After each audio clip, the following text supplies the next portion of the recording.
Você está ouvindo mais um episódio do podcast sobre neurociências, produzido em parceria com a Universidade Federal Fluminense.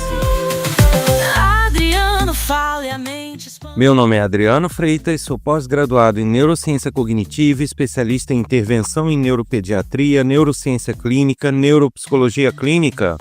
O episódio desta semana é sobre sinestesia. Trazendo luz à neurologia, a cada podcast, uma viagem, pelotão de sinapses. Quer colaborar com esse podcast, manter o projeto vivo, sempre com novos episódios interessantes para você?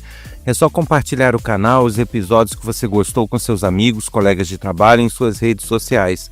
É esse compartilhamento e audiência que garante a continuidade. E você também pode participar de um curso exclusivo feito à distância e ao vivo em parceria com a Universidade Federal Fluminense. Ele é totalmente gratuito, não tem pegadinha. Garanta sua vaga. Acesse curso.adrianofreitas.com. Você também pode curtir as redes sociais neurociência.af, TikTok, Instagram, Facebook e Quora. Sem contar que você pode participar, sugerindo temas, fazendo críticas, elogios, sugestões. Isso pode ser feito pelo WhatsApp 2299-222-1003. Neurônios dançam em sinfonia, as sinapses brilham, pura energia. Cada ideia é um clarão. E o tema dessa semana é a sinestesia, que é uma condição neurológica que é rara, mas é bastante intrigante, bastante curiosa para muitas pessoas. Não sei se vocês já ouviram falar de pessoas que sentem o gosto de um som, ou veem um som, ou então escutam um cheiro, ou sentem um cheiro de um som. Ou seja, como se ele tivesse uma sensação que não é aquela que ele deveria ter mediante o estímulo que ele tem.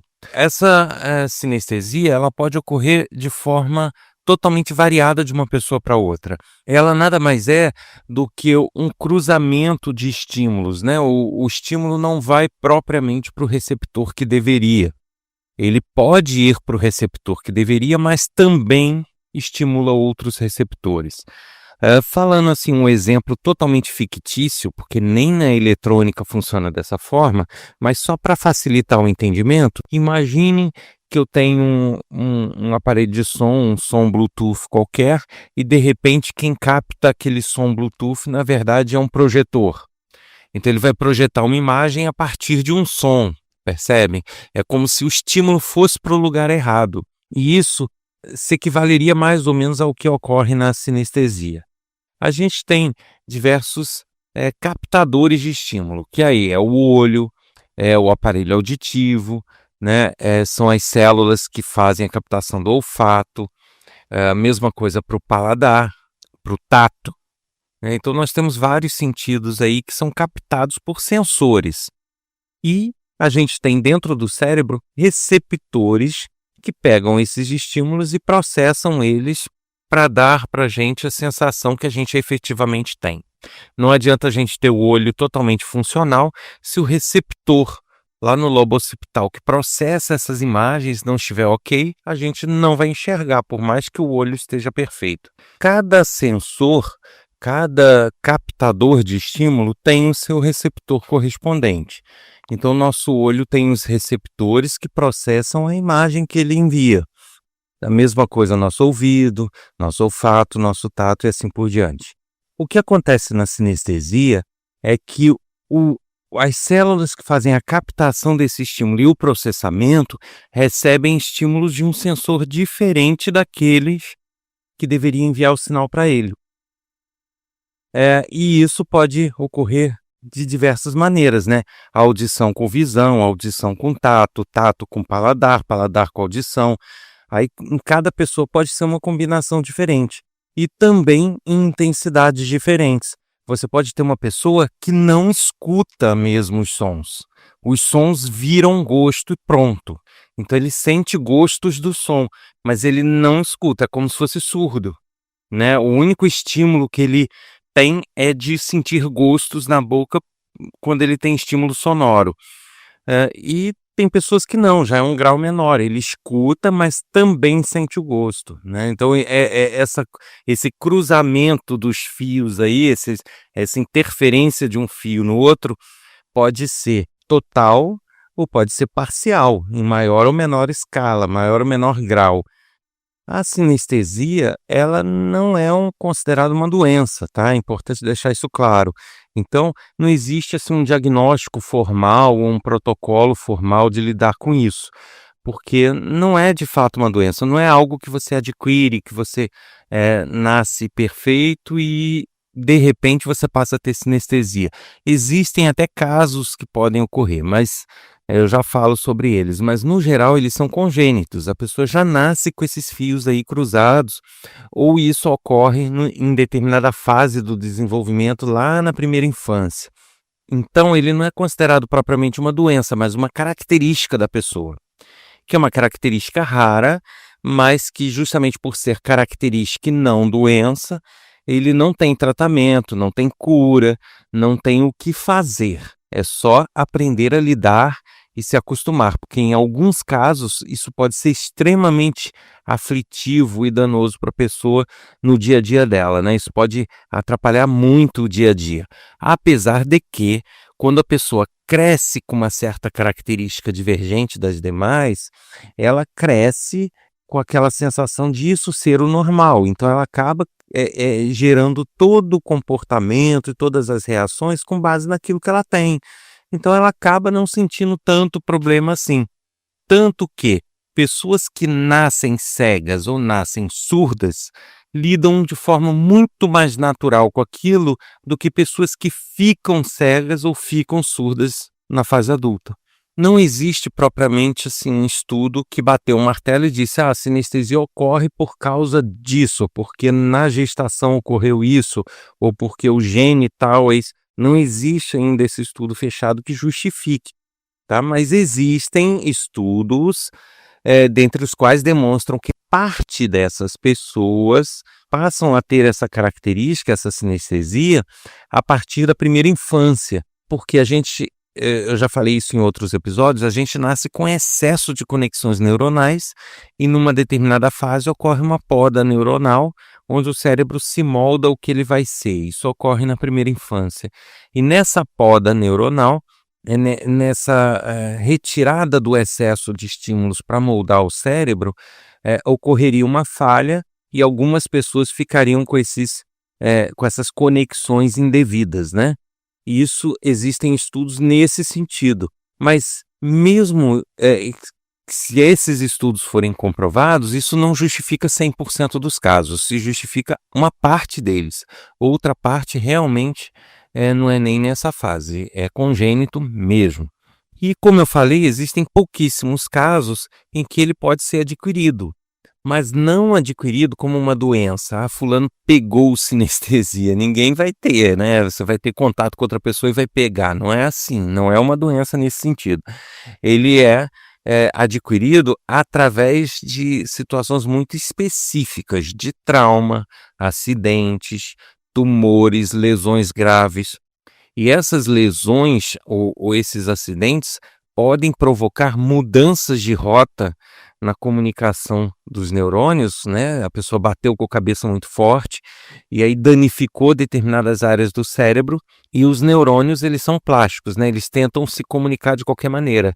Então, a partir do momento que houve um dano grave numa determinada área, os neurônios que sobraram, eles tentam se comunicar de uma outra forma, tentam buscar outros caminhos para o estímulo. E nessa busca de outros caminhos ou de outras conexões, ele pode acabar se conectando a uma área, né, dessas que não deveria, e acaba gerando estímulos cruzados também, ou uma espécie de sinestesia. Então a sinestesia, ela pode ser provocada nesses casos também de dano ao tecido neuronal, por lesões, pancadas, traumas e até tumores. Você tem, às vezes, tumores que pressionam uma área e matam certos tecidos neuronais por falta de oxigenação ou por falta de circulação, e aí acontece a mesma coisa, né? É cruzamento de estímulos quando os neurônios tentam achar novas rotas de comunicação. E aí inclui pacientes também de AVC e tal. Só que é raríssimo, raríssimo, raríssimo. Eu diria que é quase nula a chance disso acontecer com uma pancada ou com um AVC ou com alguma outra lesão. Não é impossível, mas é extremamente mais raro do que a condição congênita, que já é rara. Então, é uma coisa quase que impossível. Com relação ao diagnóstico, como eu falei, não é considerado doença. Então, não há um protocolo de diagnóstico, né? Você não tem algo a seguir, vou te diagnosticar. Não, você pode constatar que a pessoa tem aquela característica, mas não tratá-la como doença. Mas isso é feito basicamente por observação em clínica, porque você não tem nos consultórios ou nos laboratórios ou nas clínicas que fazem exame, nada que possa identificar isso de forma muito clara. Nos centros de pesquisa existem aqueles aparelhos de ressonância funcional, que eu já citei em outras ocasiões, que não é a ressonância magnética normal que a gente costuma fazer aí os exames. É uma ressonância magnética específica que analisa o cérebro em funcionamento. Essa ressonância funcional, ela consegue identificar, porque como ela mapeia os estímulos e as conexões nervosas e a comunicação entre neurônios, se percebe que um estímulo auditivo, por exemplo, está fazendo uma comunicação com a parte visual. Então, você consegue mapear isso numa ressonância funcional, mas teria que ter pessoas especializadas lidando com o exame, né, para poder identificar de forma correta e ter o equipamento, que não é todo lugar que tem. Então, é muito difícil que se tenha esse tipo de comprovação num consultório ou no atendimento hospitalar ou de clínica. E, de novo, né, por não ser uma doença, não ter um protocolo de diagnóstico, não ter nada nesse sentido, não há de se falar também em tratamento ou cura. Então, não há remédio, não há cirurgia, não há nada que possa ser feito para reverter uma situação de sinestesia. Quem apresenta sinestesia vai ficar a vida inteira com sinestesia. Você pode ter condicionamentos ou treinamentos que você faz para poder dar um peso diferente àquele estímulo, né? Considerar menos, considerar mais, aquele incomodar mais, incomodar menos, você lidar com maior naturalidade ou menor naturalidade. Mas você não consegue curar nem reverter um caso de sinestesia. Inclusive nesses casos raríssimos, onde ocorre após um AVC, após uma lesão, um tumor, você não consegue, mesmo tendo sido causado tardiamente, né, não ser uma questão congênita, você não consegue reverter. Uma vez provocada, uma vez tendo a sinestesia, não há relatos de caso em que a pessoa deixou de ter. Então é assim, uma característica que de fato incomoda muito as pessoas que têm. Algumas não, mas dependendo da situação, isso pode ser extremamente perturbador, mas que infelizmente não há o que fazer, né? O que as pessoas podem buscar é, nesses casos onde realmente incomoda demais, é buscar um apoio no sentido de lidar com isso, né? Lidar de uma forma diferenciada, conseguir buscar estímulos que se sobreponham a esses, né, buscar minimizar de alguma forma, mas a pessoa já tem que estar ciente de que não há como reverter ou como curar. Então esse é mais um dos casos que eu relato aqui de curiosidade, até para as pessoas terem informação, porque muitas vezes a pessoa escuta, né? Porque eu escuto um som e sinto um cheiro ao mesmo tempo. Então a pessoa acha que a outra está brincando, ou que a outra pessoa está doida, e não, né? Eu sempre que eu vejo uma coisa muito clara, me dá um gosto tal na boca, e realmente ocorre, tá? Como eu falei, em casos extremos, a pessoa deixa de ter o sentido e passa a ter o outro. Nos outros casos, ela passa a ter os dois. Então, assim, a pessoa tem que estar ciente, é uma curiosidade interessante, porque evita que você trate pessoas como malucas, como mentirosas, que realmente, você sabendo dessa informação, você vai estar ciente de que aquilo existe. Porém, é importante também, no caso de algum familiar ou da própria pessoa, buscar ajuda para lidar com isso. sabendo que, infelizmente, é mais um caso desses que são até espantosos e curiosos, mas que, infelizmente, não tem muito o que fazer. A gente tem que aprender realmente a lidar com isso. A mente é um labirinto sem fim. Em ondas cerebrais eu mergulho assim. Adriano Freitas no comando. Você ouviu mais um episódio do podcast sobre neurociências, produzido em parceria com a Universidade Federal Fluminense. Eu sou o Adriano Freitas, pós-graduado em Neurociência Cognitiva, especialista em intervenção em neuropediatria, neuropsicologia clínica, neurociência clínica. Neste episódio eu falei sobre a sinestesia. Não deixe de garantir a sua vaga no curso totalmente de graça e sem pegadinha pela internet e ao vivo você pode interagir. E também não deixe de compartilhar este e outros episódios nas suas redes sociais com seus amigos. Semana que vem, mais um episódio. Eu te aguardo aqui, hein? Até lá! No ritmo